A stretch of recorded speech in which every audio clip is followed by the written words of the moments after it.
Bienvenue dans le podcast Entrepreneur Mindset. J'ai le plaisir aujourd'hui d'avoir avec moi Jérémy Coleman, qui est le CEO de Coleman Publishing. On peut le voir d'ailleurs sur un joli pull bleu qu'il porte aujourd'hui à l'égérie de sa marque.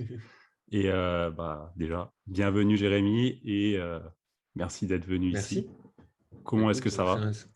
Écoute, ça va très bien.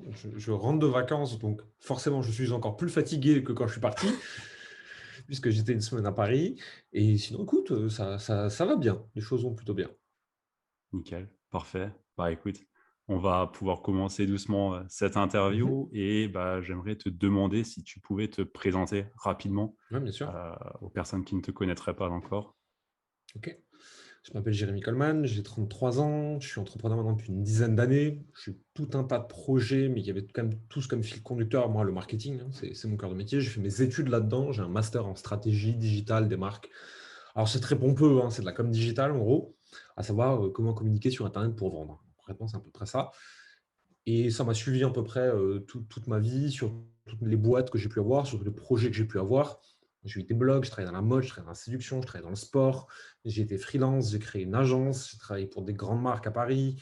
Je travaillais en sous-traitance pour des encore plus grosses marques, mais genre je n'existais pas en fait, j'étais en marque blanche. Mhm. Je travaillais pour des grosses agences parisiennes et un jour j'ai claqué la porte de tout ça en disant ouais, ok, il y a moyen de gagner beaucoup d'argent, mais ils me font chier, je les aime pas, je passe pas un bon moment à travailler avec eux. Les sujets sont intéressants, mais les problématiques corporate de grosses boîtes sont insupportables, avec les problématiques politiques, les budgets engagés. Je me suis retrouvé à cramer, littéralement cramer 80 000 euros de budget publicitaire en une semaine sur une campagne où, en 3 secondes, en la regardant, je disais, mais ça va pas marcher, ça. Et les gens m'ont dit, oui, mais on s'est engagé sur ça, donc il faut faire ça. Et j'en ai eu marre de tous ces Super. trucs-là. J'en ai eu vraiment marre de ces trucs-là. Et je me suis dit, OK, je vais retourner vers mes premiers amours du business en ligne, d'abord dans un premier temps, parce que je venais un peu du monde des blogs et des infopreneurs quand même. Et j'ai commencé là-dessus, je ne me suis pas autant épanoui que ce que je voulais là-dessus. Et puis en fait, petit à petit, un peu sans m'en rendre compte, j'ai glissé vers le monde du coaching, des thérapeutes, de tous les gens qui font de l'accompagnement. Et je me suis dit, si je donne à ces gens-là tout ce que je sais faire aujourd'hui, il y a quand même moyen qu'ils explosent et qu'ils fassent des trucs vraiment très très cool. Et en plus, ils auront un impact positif sur le monde par ricochet. Donc en fait, ça me permet moi de rester vraiment dans mon cœur de métier, mais d'avoir une incidence positive quand même. Et tout Mhm. ça mis bout à bout, plus le fait que quand moi je me suis lancé un peu là-dedans, c'était vers 2017. C'était un peu l'avènement du coaching, hein, c'était un peu l'arrivée vers l'or, tout le monde voulait faire ça, c'était cool. Le marché, il arrive à maturité depuis, c'est très bien parce qu'il y a beaucoup moins de conneries qui se passent. Mais c'est comme ça que je suis arrivé vers ça tout doucement. J'ai eu plusieurs entreprises et la dernière, c'est Coleman Publishing, suite à la séparation de mon ancien associé, que j'ai relancé en mai 2021. Et aujourd'hui, on est une équipe de 10 personnes, on fait rentrer entre 10 et 30 clients par mois, et on est en train de se développer à vitesse grand V, quoi. Ouais, c'est assez ouf l'ascension et on va revenir dessus un petit peu après. Et justement, j'avais une question, t'as bien amorcé le sujet, c'était qu'est-ce qui t'a amené vers justement ce métier du coaching? On entend souvent dire que c'est blindé, le marché il est déjà inondé, il n'y a pas de place pour ramener une nouvelle boîte sur le business coaching pour les coachs. Et je précise bien, pas pour créer, hein, pour former des business coachs, Mhm. encore une fois, mais Ouais, bien pour aider les professions d'accompagnement, thérapeutes et ainsi de ouais. suite. Quel est un petit peu ton point de vue par rapport à ça, par rapport à un marché dit bouché? Mhm. Alors, il y a plusieurs choses en fait. Déjà, on confond boucher avec arriver à maturité. Un marché à maturité, c'est un marché qui n'est plus en océan bleu, c'est-à-dire qu'il n'y a pas très peu de concurrents et beaucoup, beaucoup de demandes. Il y a toujours beaucoup, beaucoup de demandes, mais il y a beaucoup, beaucoup de concurrents. La concurrence, elle est féroce aujourd'hui sur ce marché-là. Hmm. Et un marché à maturité, ça veut dire qu'il n'y a pas de place pour les gens qui ne vont pas être assez bons. Il n'y a pas de place pour les gens qui ne vont pas être assez différenciés, qui n'ont pas une personnalité, qui n'ont pas envie de montrer un truc à eux, en fait, et pas de faire comme tout le monde, juste bêtement, quoi. Euh, le marché du coaching et du business en ligne de manière générale, c'est un marché où il n'y a pas de barrière à l'entrée. N'importe quel gamin de 15 ans ou n'importe quelle personne en reconversion de 70 ans peut arriver avec son ordinateur et décider de se lancer. Donc, ce qui fait qu'il y a beaucoup, beaucoup, beaucoup de gens. Mais en vrai, les gens qui en vivent et ceux qui sont même au-dessus d'en vivre, il y en a très, très peu. Aujourd'hui, des gens qui font vraiment des beaux chiffres en termes de nombre de clients sur le marché francophone, il y en a peut-être une vingtaine, une trentaine, tu vois, sur un pays de 70 millions de personnes. Plus si tu prends toute la francophonie, on arrive sûrement à 80-90 millions, voire un peu plus.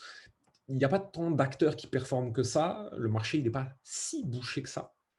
C'est juste que c'est un marché à maturité. Donc, en fait, on ne peut plus juste faire n'importe quoi et gagner de l'argent. Ouais, Et c'est pour ça que moi, c'est bon. ouais. Et moi, je me suis justement positionné non pas sur des gens qui cherchaient le coaching comme la nouvelle ruée vers l'or. Moi, je me suis positionné sur les gens qui veulent vraiment être coach, accompagnant, mentor, etc., consultant de profession parce qu'ils aiment ça. Et je leur dis, voici comment faire pour en vivre correctement. Et c'est quand même pas du tout la même chose. Je ne pense pas qu'on peut faire des réussites fulgurantes de 0 à 10 millions en 3 mois aujourd'hui sur le marché du coaching. Quelqu'un me donne tort, tant mieux pour lui, hein, mais moi je ne pense pas. Pas sans prendre des risques en plus colossaux. J'ai pas envie de m'adresser à des gens comme ça. Moi, je parle de réussite normale. Donc ça ne veut pas dire gagner 500 balles, hein, ça veut dire quand même, il y a quand même des salaires qui sont confortables dans ces métiers-là quand tu le fais bien. Ça veut dire faire entre 2000 et 10 000 euros par mois en faisant une activité qu'on aime et qui nous épanouit et en bossant pas 90 heures par semaine, quoi. Pour Mmh. moi, c'est ça que je vends, en fait, quelque part. Ouais. Ouais, c'est clair et j'aime bien le parallèle que tu fais, marché à maturité et pas, marché bouché. Ça, c'est une bonne définition que je vais garder parce qu'effectivement, ouais, on le voit, il y a plus la place pour les personnes qui sont là par opportunité, en fait, des affairistes, Mmh. j'ai envie de les appeler Oui. et bah, tu le vois aujourd'hui, ces affairistes aujourd'hui, tu les vois dévier vers d'autres marchés, Ah, mais NFT ils et sont dans ainsi de suite. les cryptos, les NFT et le Web3. Ouais, bien sûr. Et demain, ce sera Exactement. dans autre chose. Après, ce sera le métaverse, encore plus le Web3. Enfin, Ouais. en fait, si tu veux, un marché bouché, c'est je suis médecin dans une commune, il y a déjà 10 médecins. C'est bouché, hein, voilà. Ouais, ouais. Je suis médecin, il y a 10 millions de personnes en France, mais il y a plein de régions qui manquent de médecins. C'est pas un marché bouché, c'est un marché maturité. Et de la même façon qu'en fait, il y a des typologies de coachs qui sont ultra surpeuplées, et ils sont tous, plus copier-coller et plus nuls les uns que les autres. Donc en fait, si tu arrives avec une démarche différenciante, reconnaissable, unique, authentique, et avec une vraie compréhension de ce que les gens veulent acheter et de est-ce que toi, tu es capable de les aider à obtenir ce qu'ils veulent? Non, il y a de la place. Mmh. Ouais, c'est clair. Non, c'est une bonne définition comme ça, j'aime bien. Jérémy, tu es un entrepreneur qui est déjà depuis plus de 10 ans, du coup, dans l'entrepreneuriat, donc tu as une certaine résilience, une certaine place dans le marché, une certaine autorité. Mmh. Et on dit souvent ou on entend souvent que les entrepreneurs qui, voilà, qui réussissent, qui performent, qui sont résilients dans le temps, ont une certaine frustration au début qui les ont lancés, qui les ont amenés là-dedans et pas juste ils ont vu la lumière. Et bah, Mmh. je me demandais en fait si chez toi, il y avait aussi quelque part une Ouais. certaine frustration qui t'a amené, qu'est-ce qui te fait maintenir comme ça? Je pense que toutes les réussites, je mets réussite entre guillemets parce que réussite, ça peut vouloir dire plein de choses, mais là, on va parler vraiment de réussite financière, capitaliste, voilà, pratico-pratique, hein. Ouais. C'est pas des gens qui ont quelque chose de plus que toi, c'est des gens qui manquent quelque chose de plus que toi. Heu, Moi, ça a passé par pas mal de choses. Ça a passé par la relation que j'avais avec mon père qui me poussait à vouloir faire mieux que lui, mais sur un domaine différent de lui. Ça passe par, un besoin profond, d'être aimé, d'être reconnu et donc un besoin pathologique, mais genre vraiment c'est obsessionnel, hein, de m'exprimer.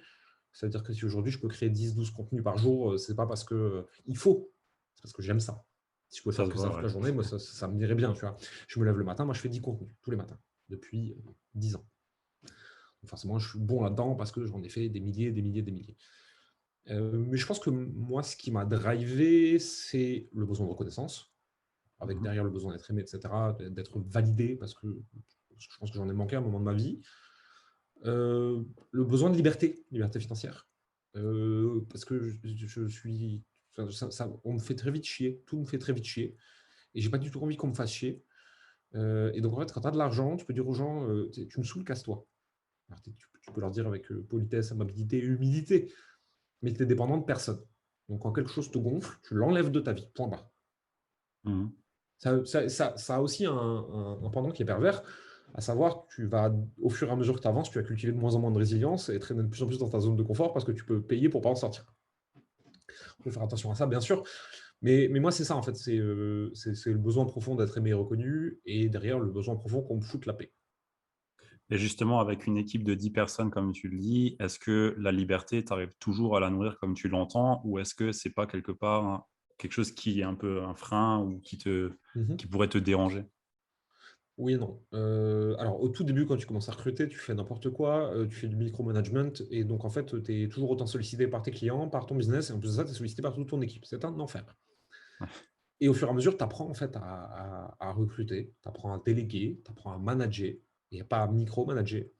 Et tu donnes aux gens des projets sur 3 mois avec des étapes et avec des chiffres clés à suivre selon leur pôle. Et en fait, ils sont autonomes, ils viennent seulement te poser des questions quand ils en ont, mais tu n'es plus en train de leur dire quoi faire, comment le faire, etc.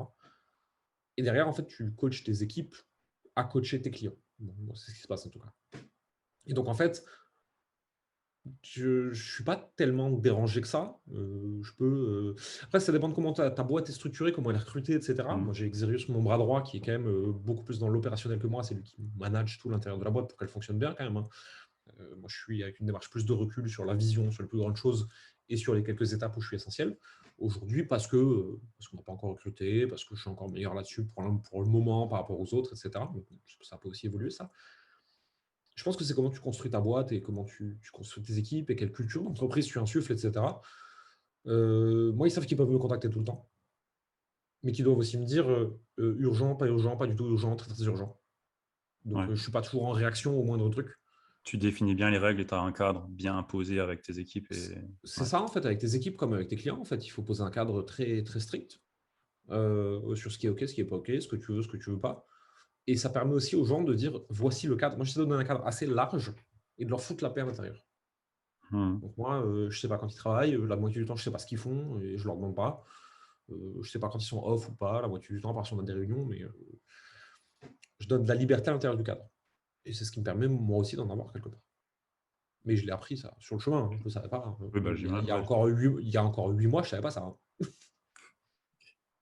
Ouais, bon, c'est sûr, ça s'apprend sur le chemin, mais je pense qu'à force que ton entreprise, du coup, parce qu'elle est très récente quand même, hein, t'as Ouais. dit quoi, Bah, mai 2021? moins d'un an.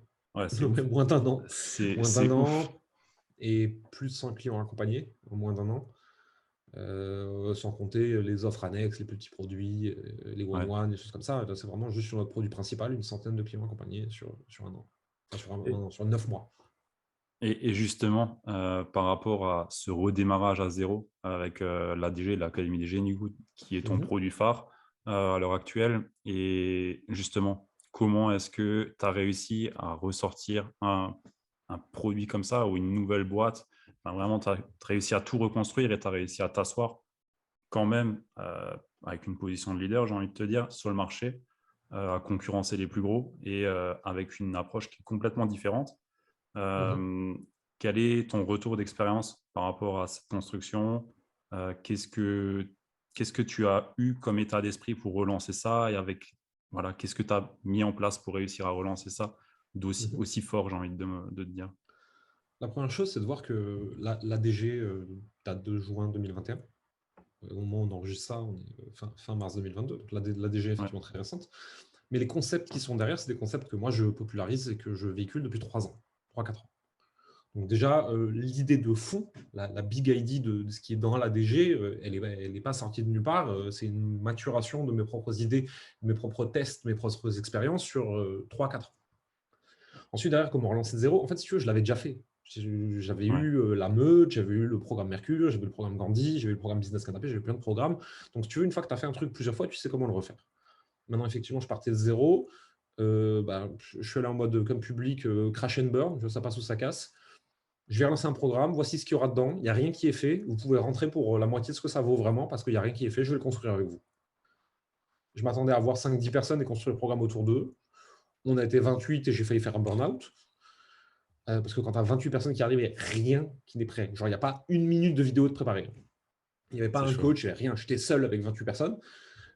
C'était un peu stressant à refaire. Je ne le fais pas comme ça. Mais le marché a répondu à ce que j'ai proposé. Ok. Et c'est quoi la plus grande leçon que tu en sors de cette expérience, d'un point de vue état d'esprit à avoir? Quand tu n'as pas le choix, ça passe. Ok. Donc, c'est brûler ses C'est, navires et… alors, je ne pense pas que ce soit la meilleure façon de vivre serein. Ouais, c'est vrai. Vraiment, moi, je vis avec un stress intense parce que je veux aller très vite, très fort depuis un an. Et que, entre guillemets, vu que la boîte, elle a recommencé en juin, j'aurais dû me dire, je pars de zéro. Sauf que moi, dans ma tête et dans mon ego, je pars pas de zéro. En fait, ça fait 3-4 ans que je fais ça. En fait, c'est juste que c'est une toute nouvelle Ouais. boîte, certes. Mais donc, en fait, si tu veux, j'essaie de rattraper 4 ans en 6 mois. Donc, forcément, c'est le bordel. c'est hyper stressant, c'est hyper fatigant, c'est beaucoup de boulot, c'est beaucoup de réflexion, c'est beaucoup de management, de gestion, de machin, de trucs. Si je m'étais dit, bon, ben, pour passer de 0 à 1 million, la plupart des gens, il leur faut 3 ans, je me laisse 3 ans, Ouais. je connaissais le chemin, ça aurait été cool. On va faire ça en 12 mois. Mm. Ouais, c'est un autre challenge. C'est un autre challenge. C'est toujours se demander qu'est-ce que je veux vraiment, quand est-ce que je le veux, et à partir de ça, qu'est-ce que je suis prêt à sacrifier pour l'avoir. Moi, j'ai accepté de sacrifier un peu de sérénité et de santé mentale. Ok. Et justement, j'allais te demander, quand tu as ces moments où tu es voilà, vraiment dans le feu de l'action, qu'est-ce qui te drive, à quoi tu te rattaches pour justement garder le cap, ne pas te dire oh, il y a tout mon monde qui s'écroule. Qu'est-ce que tu as comme astuce ou que tu fais peut-être comme pratique? Alors, il y a plusieurs choses. La première, c'est que j'aime profondément ça. Ça change quand même beaucoup de choses, hein.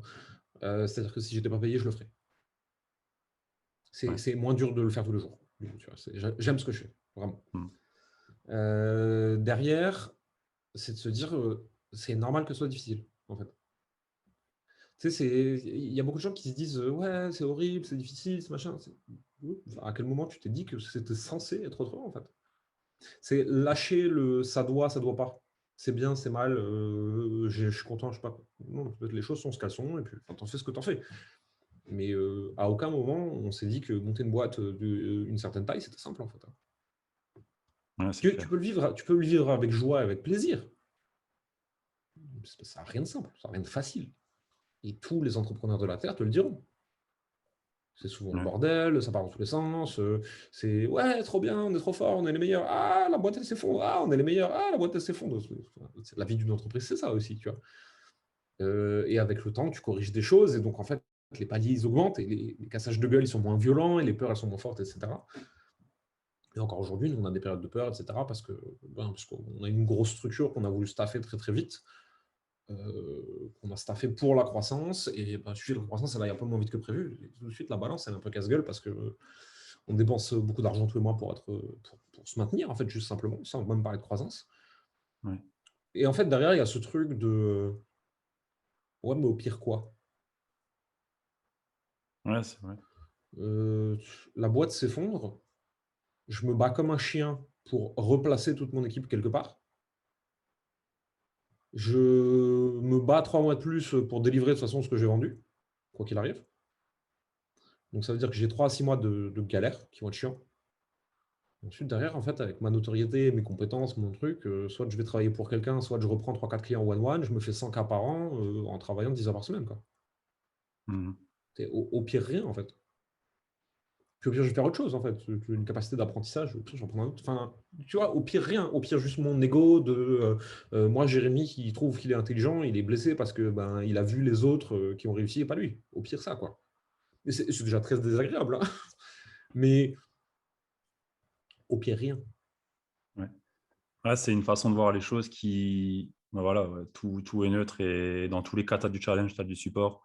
Dans tous les cas, dans tout ce que tu fais, sauf que tu as l'impression d'idéaliser plus bah, enfin, pas d'idéaliser, mais de mettre beaucoup plus de pertes que de gains sur les événements qui pourraient t'arriver. Et c'est là où Ouais. souvent on peut bah, sombrer et pas réussir forcément à reprendre le dessus. Ouais. Et après, je te raconte ça, tu vois, là on est en interview, je suis dans la mentalisation, c'est facile de te donner la réponse, tu vois. Ouais, bien sûr. Ça veut pas dire qu'au quotidien, je vis pas 1 milliard de challenges avec des ascenseurs émotionnels qui sont colossaux, où je suis sur euphorique et la minute d'après, j'ai l'impression que je vais m'effondrer, tu vois, où j'ai l'impression d'être bipolaire alors que je le suis pas. C'est aussi ça l'entrepreneuriat, en Bah, fait. justement, comment est-ce que tu gères tu parlais souvent à un moment donné de yin-yang, d'énergie Mhm. yin, d'énergie yang, et comment est-ce que toi, tu gères justement cet équilibre où bah, faut être dans le faire, faire, faire, faire pour voilà. Quand on est dans le marketing, dans le business, bah, il y a vraiment beaucoup de yang et en même temps Je- aussi beaucoup de yin. Comment est-ce que tu gères ça justement? Alors, quand je vous ai que je gère pas, Ok. souvent, je me fais juste piétiner par ma journée et c'est OK, en fait. C'est parce qu'en fait, je suis pas sûr qu'il faille gérer. Tu vois, encore une fois, les choses Mhm. sont ce qu'elles sont, j'en fais ce que j'en fais. Je ne sais pas s'il y a un truc à gérer, en fait. Maintenant, sur le yin et yang, etc., moi, très longtemps avec le Yang qui prenait beaucoup le dessus en disant de toute façon, tous ceux qui n'ont pas de résultats, c'est parce qu'ils ne font pas, ils ont qu'à se bouger le cul, c'est connard, gna, gna, gna, gna, gna. La petite voix intérieure, là, c'est qu'il faut se sentir supérieur aux autres. Parce que, en fait, le faire, c'est juste un moyen de se rassurer, de me rendre compte de confiance en soi. J'ai tellement peur de me mettre face à moi-même et face à mes émotions que je vais m'abrutir dans l'application et dans la mise en pratique pour ne pas y penser, pour ne pas le ressentir et pour me dire que je suis une bonne personne. La vérité, c'est que quand on fait 12 heures par jour, il y a quand même de grandes chances que sur ces 12 heures, il y a 9h30 qui servent à rien. C'est juste de la masturbation mentale pour se rassurer de ses propres émotions. Et j'essaie d'en sortir. C'est pas simple, c'est un travail, un cheminement personnel, c'est des habitudes, c'est des points d'inflexion de ta journée. Je me sens pas bien, hein, je Ouais. vais prendre l'ordi, je vais commencer à faire des trucs. Non, stop, respire, calme-toi, prends 3 heures, va marcher, mate une série, fais autre chose. La solution a plus de chances d'arriver et de créer 10 minutes de productivité que si tu te mets 4 heures face au clavier. Mais c'est pas encore un truc où je suis encore très bon, ça, hein, et vu qu'en plus, en fait, si tu veux, je suis bon en marketing, j'ai quand même la possibilité toujours de passer les obstacles en force avec plus d'action, mais je suis pas sûr que ce soit une solution viable à long terme, en fait. Mmh. Ouais, tu as plus de chances peut-être de t'épuiser ou Ouais. de pas faire des choses peut-être que tu aurais vraiment eu envie de dire avec le cœur et parce que tu es pris dans le mouvement de faire Je pour, combler quelque chose. sais plus qui disait ça, mais qui disait travailler plus dur ne rend pas plus riche, ça rend juste plus fatigué. Ah, c'est pas mal, je connaissais pas. Moi, je sais pas qui l'a dit, mais c'est pas mal. Je sais plus si c'est Gary Vaynerchuk ou quelqu'un, ce serait marrant que ce soit lui, parce que lui Moi, travaille j'allais 16 heures dire, par ça jour, serait le mais bon pour lui dire ça.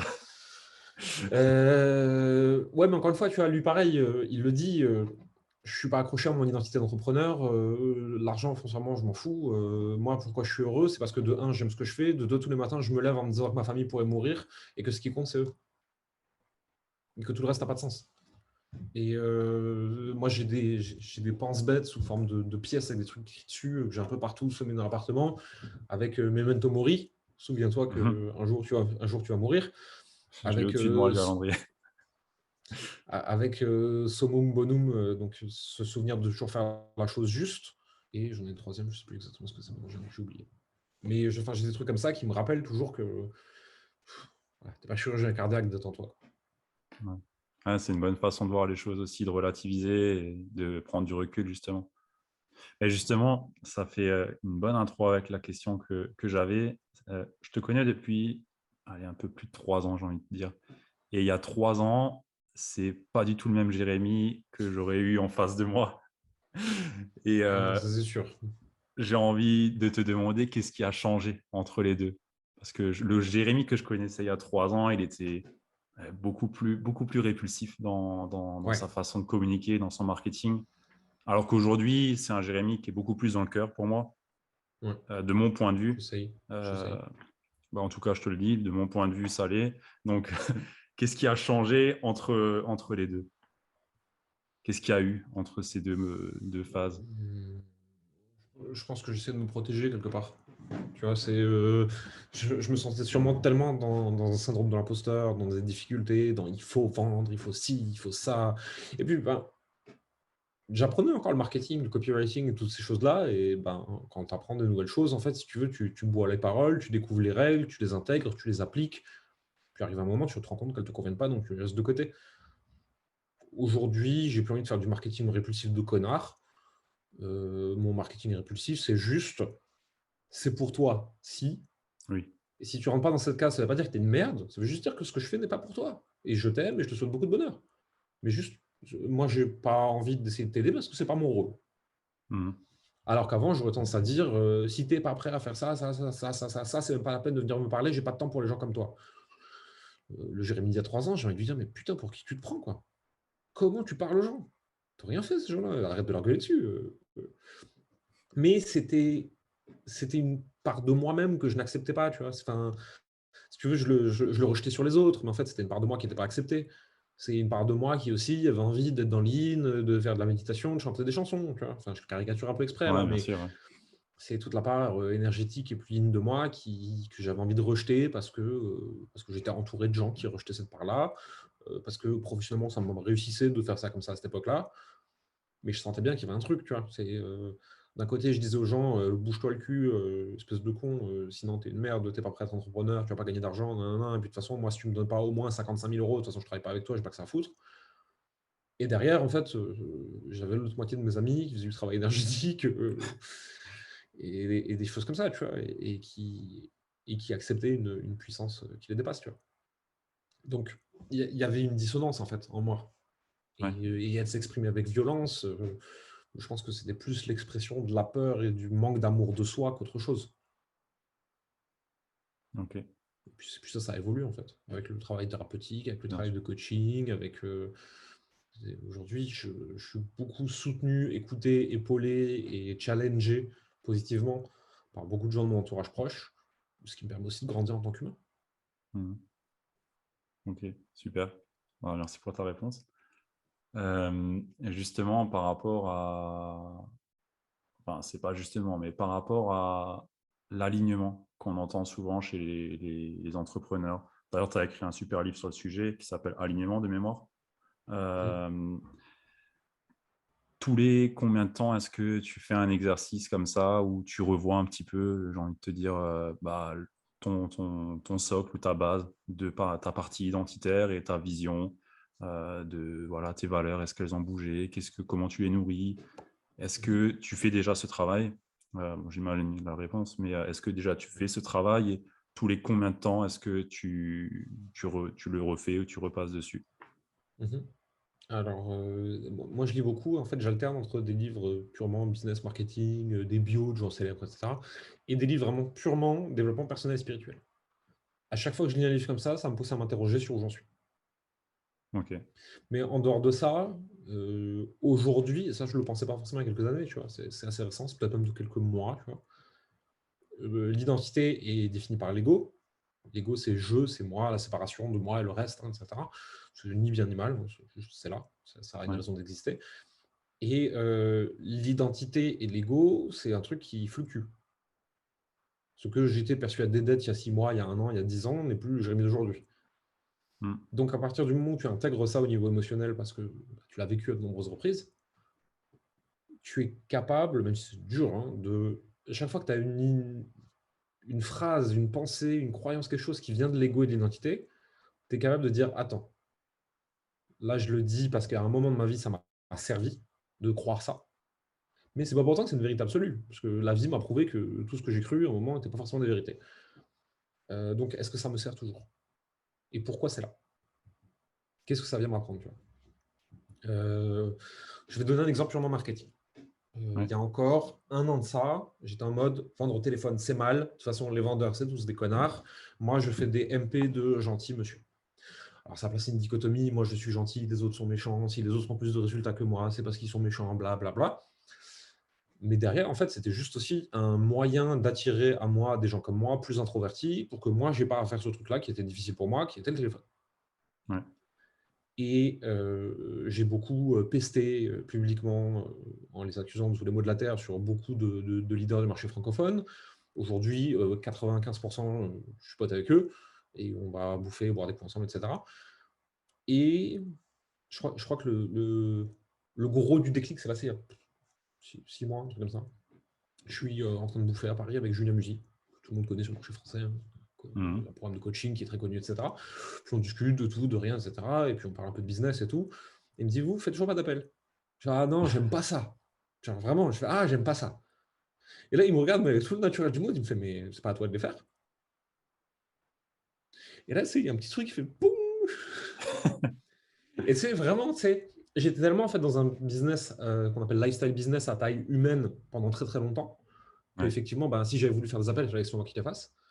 Et là, en fait, je suis en phase de croissance, je commence à construire une équipe, un produit, j'ai plus de monde, plus de chiffre d'affaires, etc. Et donc, en fait, foncièrement, je pourrais tout à fait me staffer d'un mec au téléphone. Mais je nie carrément la possibilité, quoi. Parce que dans ma tête, c'est je vais devoir le faire. Et là, il me dit ça, et je me rends compte qu'en fait, mon paradigme a changé, que mon identité, elle peut maintenant shifter. Et quand même, c'est juste que je trouve quelqu'un qui est capable de le faire d'une façon qui soit alignée avec mes valeurs, et avec la façon dont moi j'ai envie de le faire. mhm. Et tu sais, il me dit ça, et je dis rien. Je ne sais même pas sur quoi répondre. Et je crois qu'un mois, 1 ou 2 mois après, on faisait le premier recrutement. Et donc, vraiment, aujourd'hui, les croyances, l'identité, En fait, si tu veux, c'est l'ego, c'est utile, c'est bien que ce soit là. Et à la fois, ça change. Ça change. Ça va changer, tu vois. Ouais. Il Et, faut, il faut régulièrement checker ses croyances, en fait. ouais, et justement, ça, tu le fais par rapport à la lecture. Du coup, tu lis un bouquin, il y a un truc qui Ouais, et résonne en toi, et ouais, du coup, là, tu beaucoup vas, comme tu vas ça. creuser, quoi. Et en discutant avec des gens.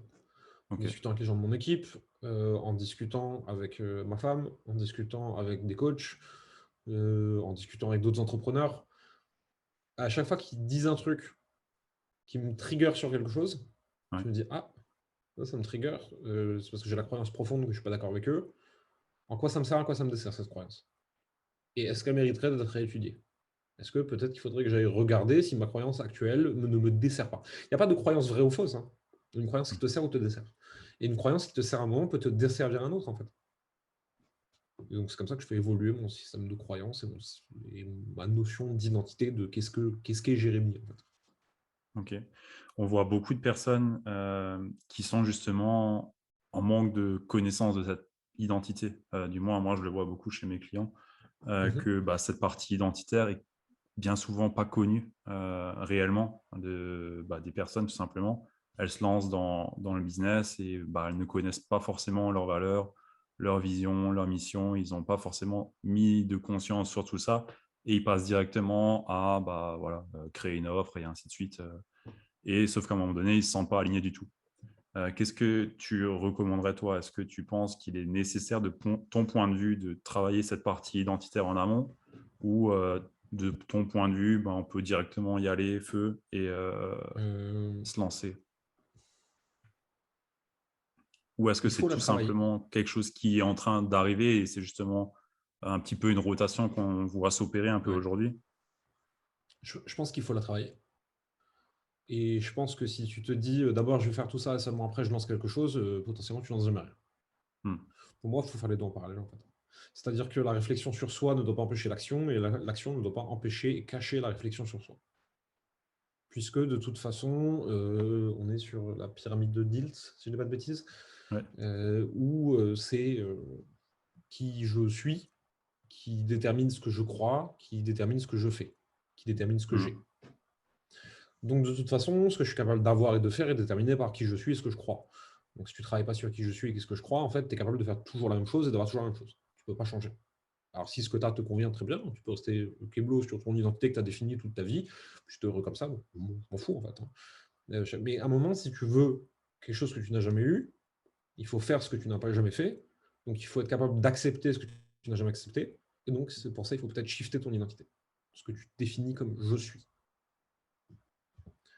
Donc, les deux Ok. vont de pair pour moi. Ok.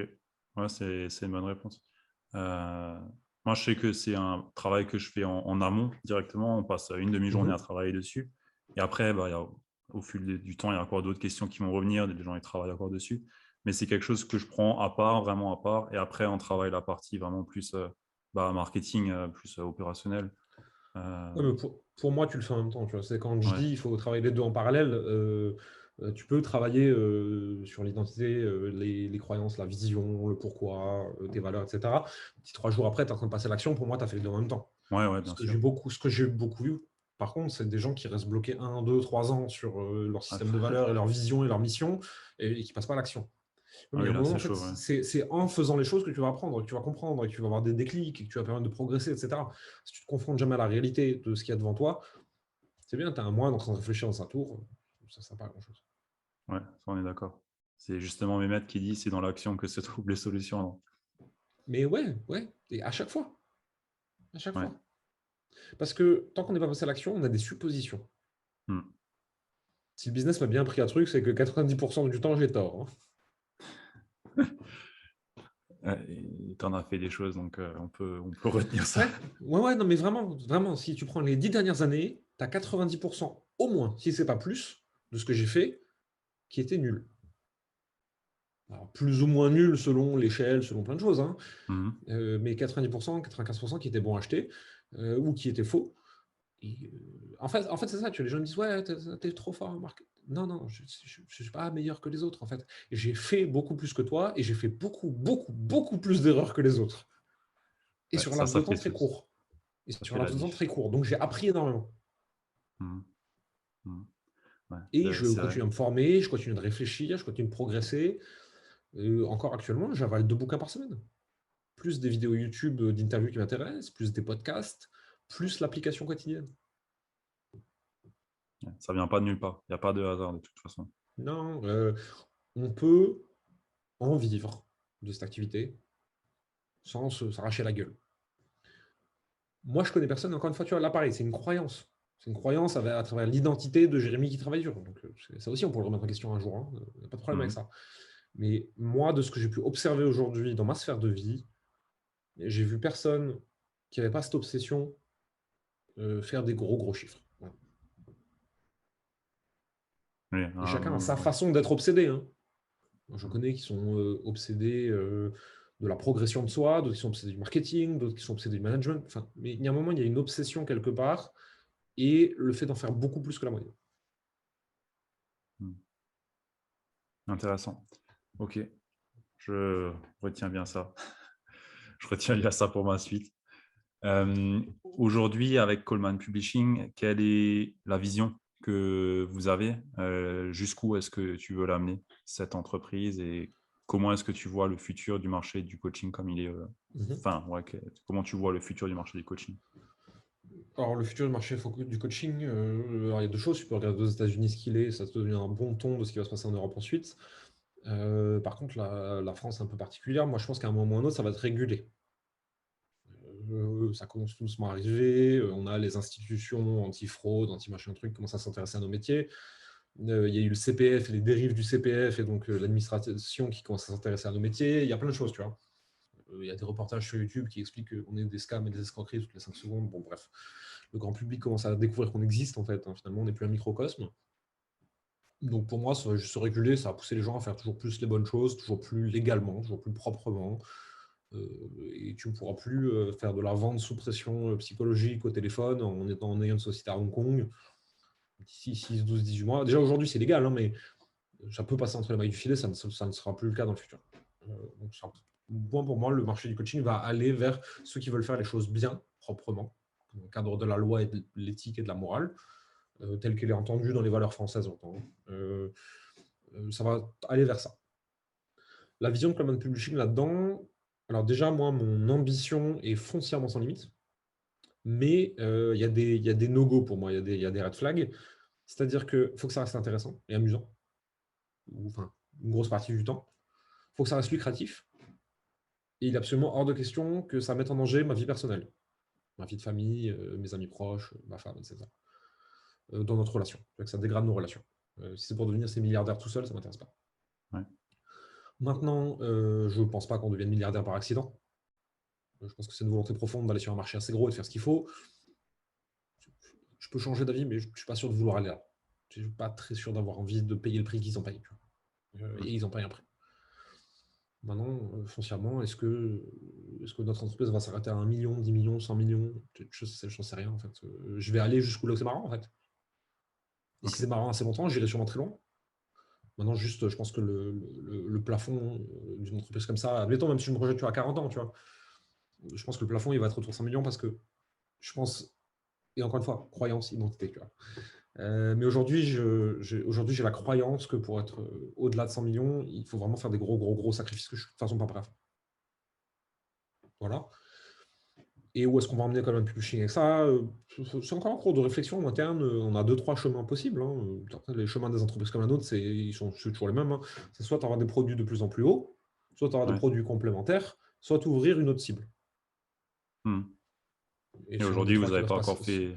Vous n'avez pas encore. Aujourd'hui, on teste des choses. Ok. J'ai pas de réponse toute faite à apporter. On est en train de regarder ce qui nous plaît, ce qui nous amuse. Et encore une fois, tu vois, on est en train de regarder qu'est-ce qui va être le plus agréable.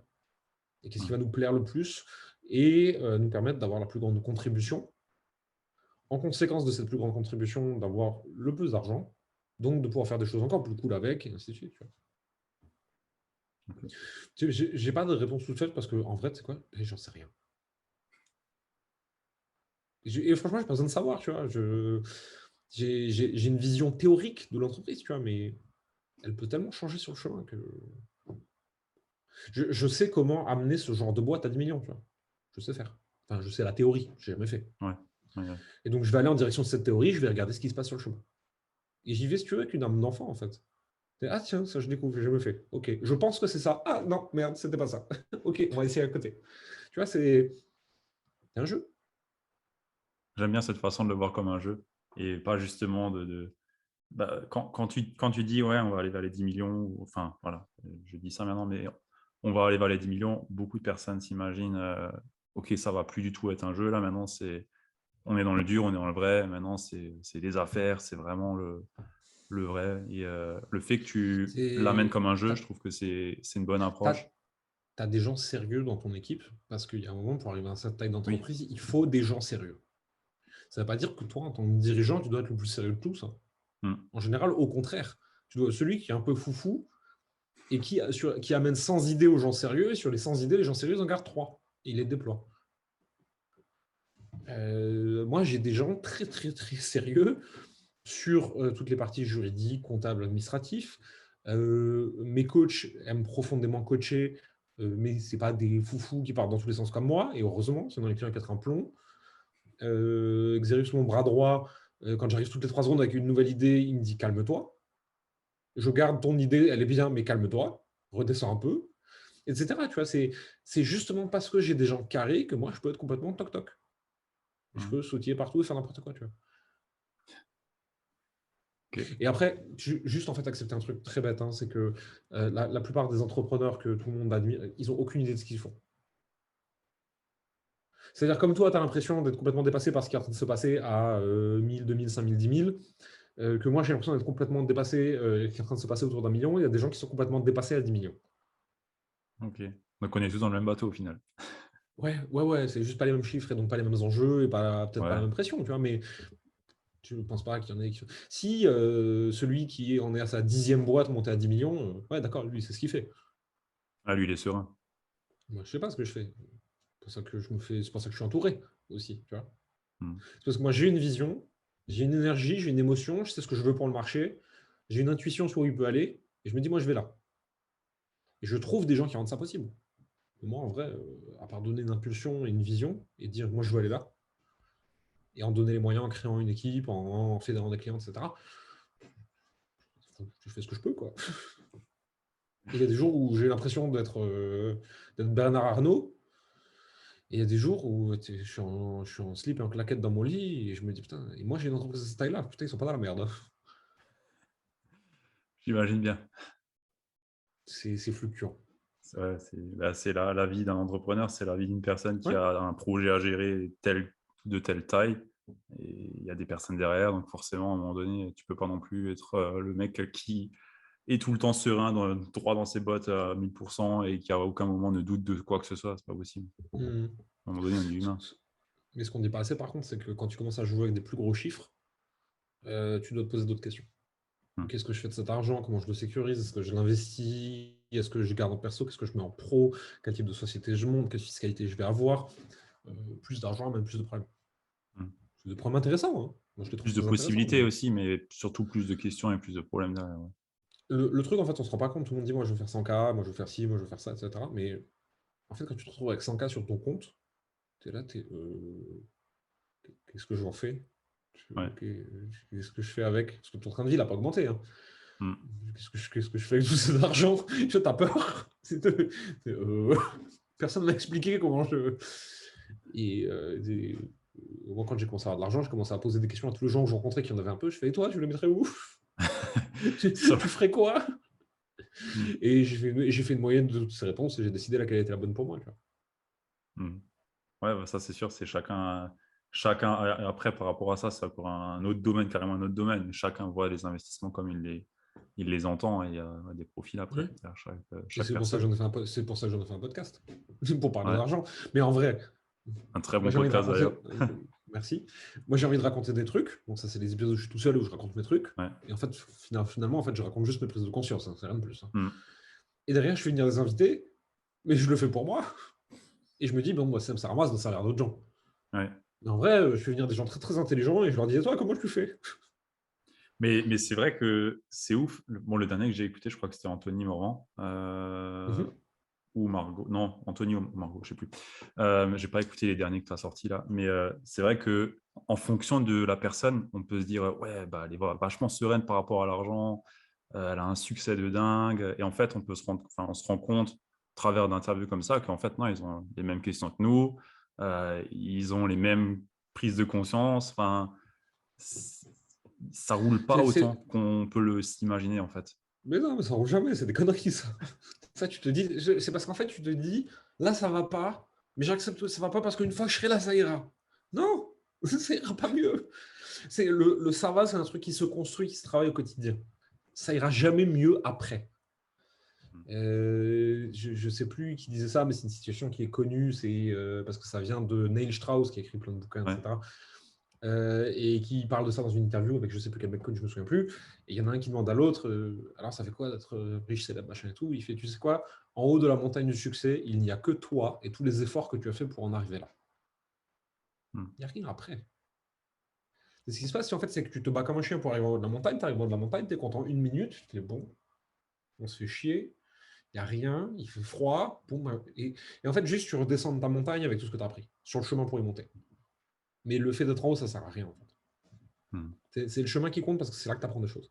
Ouais, ouais, clairement, il faut baser son bonheur sur le chemin et pas sur le résultat. Ouais, Ouais. good. Bah, écoute, c'était très riche comme interview. Merci beaucoup. Merci à toi. Où est-ce qu'on te retrouve si des personnes veulent voir ton travail, voir tes posts et ainsi de suite? Où est-ce qu'on te retrouve? Facebook, Instagram, LinkedIn, Jérémy Coleman, très simplement. Et Je sinon, tu peux me mettrai les trouver liens à en part. dessous Et du. sinon, ben, le podcast Money, Ouais, très je le simplement. mettrai aussi. Je le note celui-là. Ok, ça roule. Super. J'ai une dernière question que j'aimerais te poser. Vas-y. C'est s'il y a une personne que tu aimerais bien voir sur ce podcast après toi, qui est-ce que ça serait? Il y a beaucoup de personnes que je pourrais te citer. Je peux te faire une liste de 25 personnes, la limite de tête. Mais je vais t'en donner un qui a sûrement des choses très intéressantes à raconter et qui, je sais, aime beaucoup le podcast parce qu'il en a un aussi, c'est Anthony Morvan. Cool. Voilà, et tu lui envoies un message de ma part. Tu lui dis, Jérémy, il a dit que tu dois venir. Et il pourra te parler de toutes ses prises de conscience à lui, parce que c'est un être humain très particulier qui c'est à la fois c'est un peu un moine avec une Rolex, si tu veux. Ouais, c'est assez fou. Ouais. Euh, et il a aussi un podcast qui est très bien qui s'appelle Perspective et que du coup tes auditeurs pourront découvrir avec lui en le découvrant lui et tu pourras toi apprendre des choses en même temps que eux apprennent des choses et en même temps que lui partage des choses et pour moi c'est comme ça qu'on fait grandir et profiter positivement un écosystème. Hmm. Ouais, clairement. C'est ce que j'adore aussi avec justement avec le podcast, les interviews. Tu découvres tout le temps d'autres personnes. Bah, Anthony Morand, je l'ai découvert avec toi, je crois. C'est même sûr, je pense. Toi ou Julien Mussy, mais un des deux. Et c'est clair que j'adore son podcast aussi. Et le parallèle, le grand sportif, le moine, c'est c'est assez impressionnant et j'aime beaucoup ça. Donc, j'ai déjà hâte de prendre contact avec lui. Nickel. Écoute, Est-ce que tu as un dernier mot à dire? il faut kiffer le chemin. Ok. Et je le dis pour ceux qui écoutent et je le dis pour moi aussi parce que je me rappelle Ouais. pas assez souvent et que je suis trop souvent dans le dur, etc. En général, de toute façon, quand je dis un truc, je le dis toujours un peu pour moi aussi, hein. Soit pour Hmm. me sentir intelligent, soit parce que c'est un message que moi-même j'ai besoin d'entendre. Mais ouais, kiffer le chemin parce que déjà, ça peut s'arrêter et on a tendance à l'oublier. Hmm. Et en plus de ça, parce que si on kiffe pas le chemin, à quoi bon en fait? C'est pourquoi on fait tout ça dans ce cas-là? On est devenu entrepreneur pour avoir plus de liberté et ensuite on troque toute sa liberté et toute sa sérénité pour avoir plus d'argent. Et quoi? Et ensuite, on va dépenser tout son argent pour récupérer de la fin. Ça n'a pas de sens. On se mord la queue. Très bien, super. Eh ben, écoute, merci beaucoup. On va clôturer le podcast et du coup, tous les auditeurs qui sont Merci à encore toi. ici, écoutez, mettez 5 étoiles sur Apple Podcast, Spotify, on peut aussi maintenant et abonnez-vous et allez suivre Jérémy aussi. Merci beaucoup et à Merci à la toi. prochaine. À plus. Bye. Ciao.